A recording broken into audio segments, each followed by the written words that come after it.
Hello everyone, welcome to Next Round Coding. Today we're going to solve LeetCode 3948 Lexicographically Maximum MEX Array.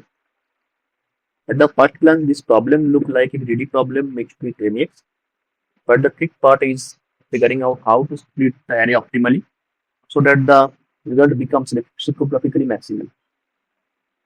The brute force idea of trying all possible partitions is obviously impossible because the constants go to up to 1, 5. So we need to think smartly. So in this video, we will understand the intuition behind the greedy choice and derive efficient approach and finally code in the C++. So first, let's understand the problem. The problem states that we have basically given an array norms, and in the norms, we can take any prefix. Suppose you have taken this prefix and then calculate on MEX. MEX is nothing but the smallest non-negative integer which is not present. So suppose for 230, the MEX will be 1 because 1 is not present here. If I take 0, 3, 1, 4, then the MEX will be 2 here. I hope the MEX idea is clear to you. Now, coming to the problem. So you can take a prefix, any length prefix, and calculate the MEX. So the MEX over here is 3. And we put the MEX to our result array. So put 3 in our result array and remove these elements which I have taken as a prefix. Now again do the same. We can take any length prefix. Suppose I have taken now the 1 length. And then the image will be of the 3 will be 0. Then I can remove it. Now again take any length prefix. Now taken the whole array. Now prefix will be 2 here. Right. And remove it. If the norms array becomes empty, then we will stop. And whatever we store in the result array, we need to maximize it lexicographically. We need to maximize it lexicographically. Right. So the array I have taken here is 1, 0, 2, 3, 1, 0. Now suppose I have taken this as a prefix, then our result array would be 4 here. Then if I take these 2, then it will be 2, right? So if you see this result array and this result array, then the lexicographically greater one is this one because the number are differing. Here is 4, there is 3, and 4 is greater than 3. That's why this array would be lexicographically greater. And the answer for this array would be this one, 4, 2. And we need to return this one. Right. So I have the question is clear to you. Now let's move on to the approach. As you know, the result array should be lexicographically maximum. Now suppose for this array,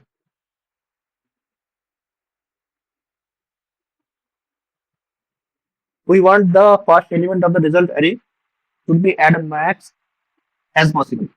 So we need to take a prefix such way that it gives us the maximum possible MX, right? So we want the first element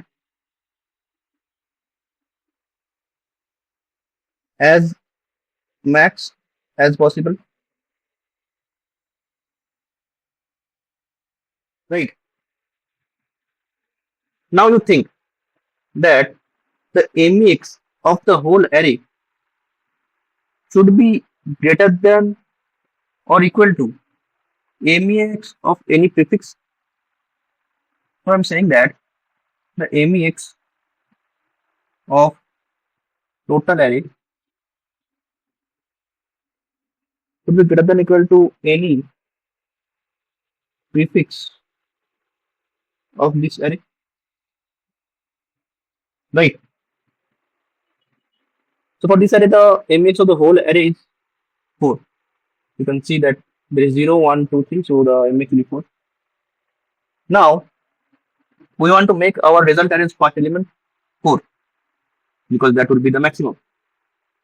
Now, if you get the MEX as 4 in any prefix, then we can cut the array from there and do the same thing for the next part, which will increase our length of the result array, right?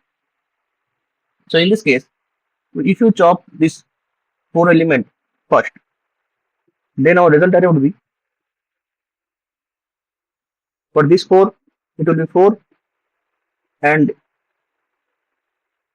it is equal to our whole array's MEX, right? And now come to this part. For this part, again, our MEX for the 1 and 0 is 2. Now, if we take the whole this one, we can get the MEX as a 2, right? So again, we get the whole 2. And we get our result array lexicographically maximum. So the problem is now we need to find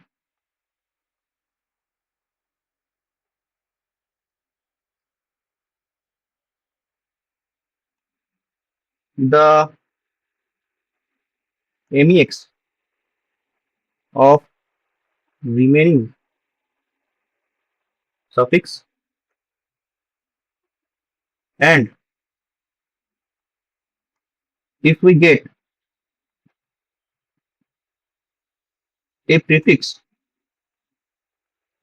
which have same MEX as the suffix have, then we can just cut it off from there. So from there, we just chop it off and do the same for the remaining one. So let's understand with the another example. Suppose I have taken like this 1, 2, 0, 3, 1, 0, 2, 4, 3, 0, 1. Okay. Now the MEX of the whole array is now, you can see it is 5, right? So let's take a prefix which will give me the same MEX of 5 as the whole array. So we can take this prefix which will give me a MEX of 5, right? So in the result array, let's put 5 and remove these elements now, right? Now again the MEX is for the remaining part is now 2, right? So now we need to take the prefix which gives us the MEX as 2. Now if you get only this one, this will give us 0 MEX. If we this part, it will give us 1. And if we get this one, the whole one, then we get 2. So we need to take whole one to get the maximum, lexicographically maximum result array. So now try to make another one. So suppose we have like this 0, 2, 0, 1, 2, 0, 1, 1, and 0. Now the MEX of the whole array is a 3, right? Now we need to take a prefix which gives us MEX is as 3. So we'll just take the smallest prefix here. So 3, this will give us the MX as 3. So 3 at the first, to remove this.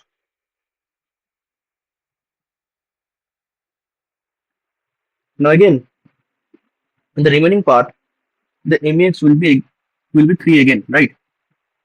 So now let's take the prefix which gives us the MX as 3. We'll take only this one. So again it will get 3. We will remove it.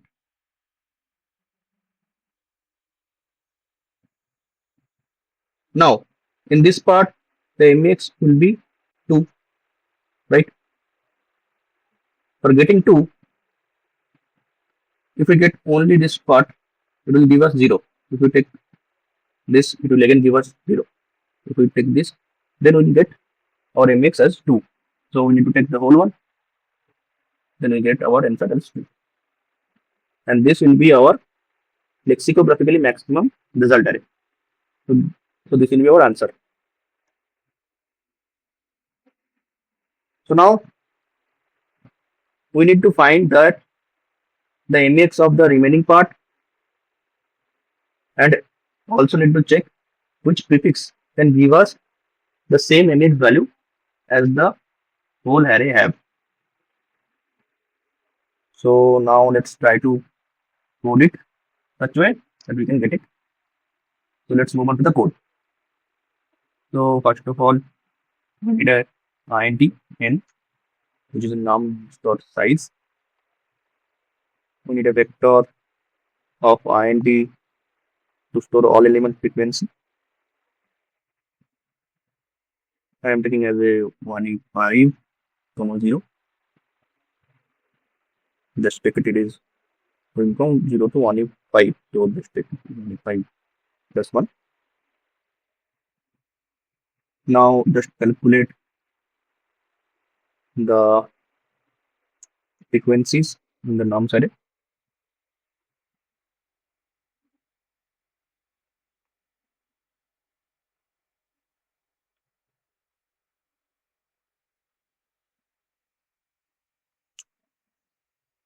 Okay, now let's calculate the MEX of the whole array.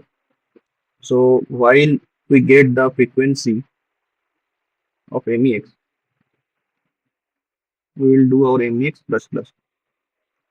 If we do that, we can get the MEX of the whole array, right? Now let's create a vector of our result array.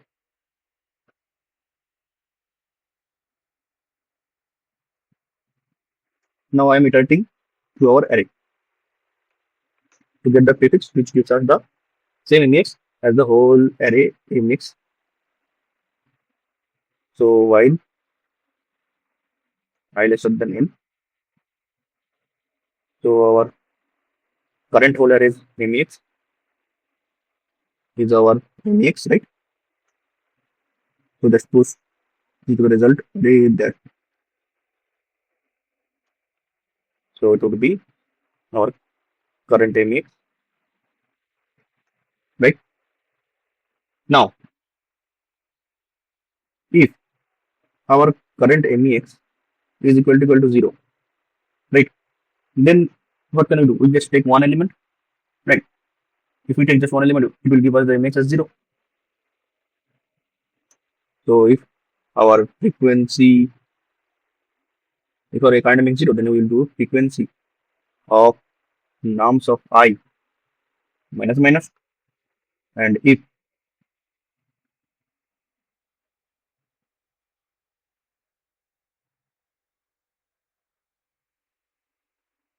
frequency of nums of I becomes 0 and our MEX is greater than nums of I, then we get a value which is not present in the array, right? Then we need to update our MEX. The MEX will be now nums of I, right? And just do I plus plus and continue, right? Great. Now suppose our MEX is not 0 here. So suppose it is now 4, right? So if our of the remaining part is 4. Now we need to take the prefix which gives us the MX as 4, right? So in the prefix, we need to get A0, A1, A2, A3, right? Then only we can get the MX as 4, right? So now let's iterate the remaining part to get these values. If we are able to get this value, then we will just chop it off from there. Okay, so let's take a unordered set.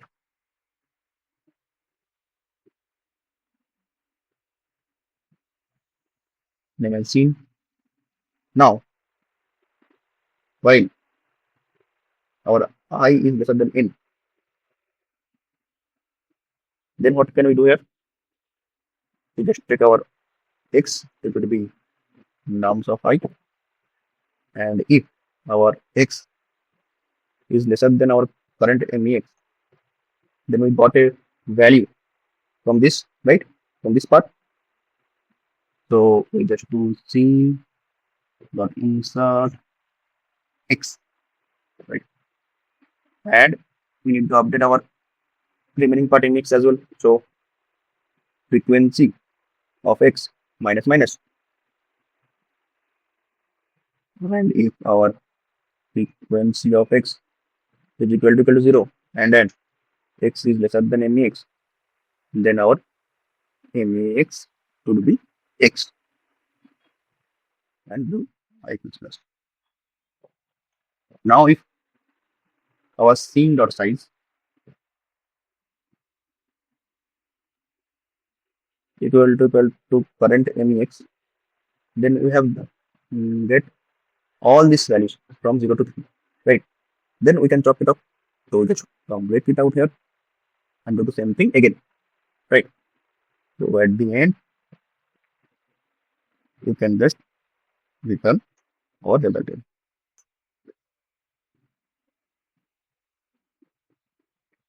Okay, now let's run it. Yeah, it is running fine. Let's submit it. Yeah, it is accepted. So let's analyze the time complexity here. So it is a big of n. Again, it is big of n. Now you can see we have using 2 while loops in a nested way, but it is going only one time, means it is iterating only on I. It is I to n, it is again I to n. So it is nothing but big of n. It is not big of n square because we are iterating only once in the array. Okay, so the time complexity big of n and the space complexity big of n as well, because I have taken a frequency array over here and I'm taking a scene set and it is unordered, that's why the insert is not taking that much time. So in average it is big of n, space complexity and time complexity. So if you have any doubt, you can comment me out